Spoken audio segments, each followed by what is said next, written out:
outra parte importante, pessoal, nessa transformação que a gente viu, foi a Revolução Industrial, que ela foi em 1760, 1840, né, que foi a primeira Revolução Industrial, mas ela foi um fato importante, porque ali a gente conseguiu um melhoramento da metalurgia, né? A gente conseguiu melhorar bastante essa questão dos componentes do aço, do ferro, do aço, da transformação, da composição. A partir da primeira Revolução Industrial, esses materiais começaram a ser mais robustos e, a partir daí, a gente começou a utilizar equipamentos de melhor qualidade.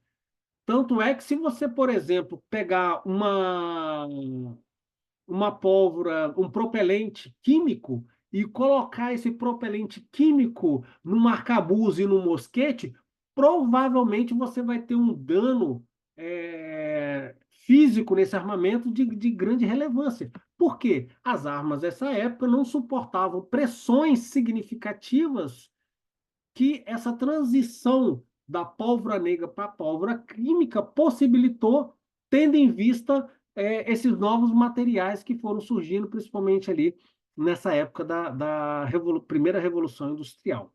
Ok? A gente vai falar mais um pouquinho aí. E aqui a gente vê, vocês já viram também, mas eu vou chamar a atenção para vocês, que é considerado ali a primeira arma de utilização. A gente não consegue afirmar que foi a primeira arma, tá, pessoal? Por quê? Essa ideia se espalhou historicamente, os livros históricos diz que a partir do desenvolvimento, criação da pólvora negra, essa ideia se espalhou pela China e pela Ásia e ali começaram a desenvolvimentos paralelos, ok?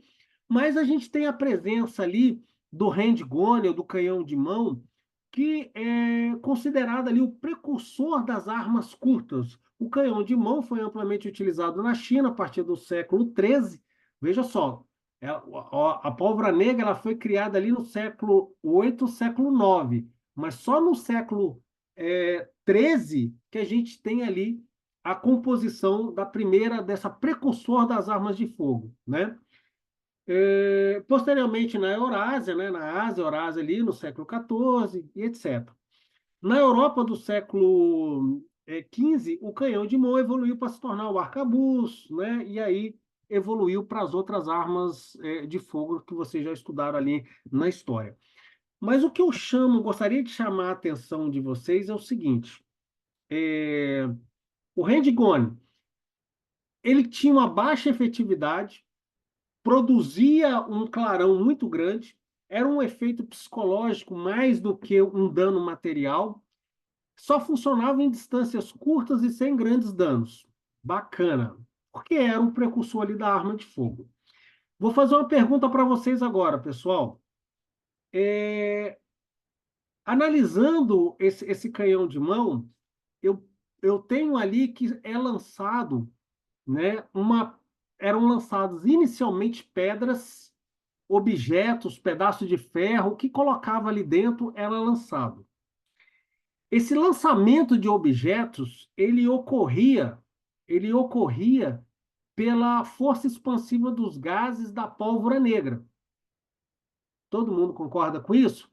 Eles acendiam a pólvora negra que dentro inicialmente era um bambu, né? Depois evoluíram para o metal. Eles descobriram que se eu confinasse a pólvora negra e acendesse, ali eu tinha uma queima, uma expansão dos gases, e ali eu conseguia lançar, por exemplo, uma pedra. Essa pedra, por exemplo, eu poderia considerar ela como um projétil? Poderia considerar como um projétil, sem dúvida alguma, tá? E esse projétil, ele está sendo lançado pela força expansiva dos gases? Está sendo lançado pela força expansiva dos gases, né? Não há dúvida com relação a isso. Ou seja, a gente vai estudar mais à frente, mas eu tenho energia cinética a partir de uma energia química. Energia química o quê? A pólvora negra queimou, agitou as moléculas, elas se expandiram, gerou movimento, e esse movimento aumentou a pressão que empurrou essa pedra para frente.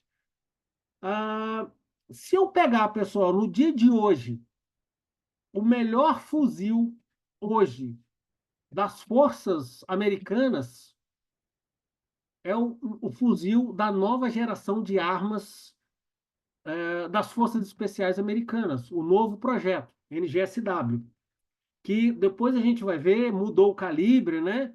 Mas é considerado hoje uma das armas mais modernas da Sig Sauer, que foi empregado desde 2022 para cá, está sendo empregado, testado e agora efetivamente, né? Como o novo fuzil de assalto dos americanos. É uma arma extremamente moderna, Sig Sauer, uma empresa suíça. E aí eu pergunto para vocês, essa arma, ela lança um projétil à frente? Ela lança um projétil à frente. Esse projétil à frente, ele é lançado pela força expansiva dos gases? Ele é lançado pela força expansiva dos gases. Então, do ponto de vista físico e químico, o que mudou hoje do século 13 para o século 21 nas armas de fogo? Não mudou nada, pessoal. Não mudou absolutamente. Essa figura aqui, ó, o princípio físico dessa figura é exatamente o mesmo funcionamento que a sua pistola ou seu revólver que você tem aí.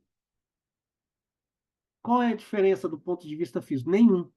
Então, se a gente avaliar na linha do tempo a construção das armas de fogo, todas elas se passaram pela termodinâmica, ou seja, o aquecimento, pela expansão dos gases e geração da energia cinética. Então, se eu entendo esse funcionamento, pessoal, fica fácil eu entender qualquer funcionamento de arma de fogo hoje do ponto de vista de construção da engenharia. Ok? Eu tenho uma arma de fogo hoje a laser, a plasma? Não. Todas elas se baseiam pela queima do propelente. Ok? Bacana. A gente vai falando isso mais ao longo do tempo, tá? Com os resultados obtidos pelos canhões, né, que foi do século XIII, muitos projetos de arma de fogo, de portáteis, se deu pela diminuição do tamanho dos mesmos, chamados canhões de mão. Então, a partir dessa diminuição, dessa portabilidade, a partir do século XIII, que eu tenho desenvolvimento dos canhões, eu comecei a separar as armas. Armas que eu consigo carregar e armas que eu consigo tracionar. Eu preciso de uma tração, seja por animal, empurrar, uma roda, alguma coisa, ou seja, armas não portáteis. Então, eu comecei já ali a separar essas armas de fogo, ok? Aqui é só uma característica depois do desenvolvimento, né? Essa aqui é uma peça do Museu de Armas na França, que é o canhão de mão, que é de um metal, latão de bronze, ok? Carregado pela frente. Essa característica que a gente tirou de lá, carregado pela frente. Porra, se é carregado pela frente, então quer dizer que tem carregado por trás? Então, se tem armas que eu carrego pela frente e armas que eu carrego por trás, eu consigo já criar mais dois grupos nesse quesito de armas de fogo. Então, ao longo do desenvolvimento das armas de fogo, pessoal, eu vinha utilizando termos e criando armas diferentes, e essas armas foram meio que categorizando em subgrupos. Só que eu não falava nesse conceito de classificação das armas de fogo. Isso é um termo muito recente, tá? Ok. Mas isso foi um passo importante e determinante, não só para a história, mas também para a classificação das armas de fogo. Inicialmente, um processo de diminuição, mobilidade, portabilidade desses artefatos iniciou.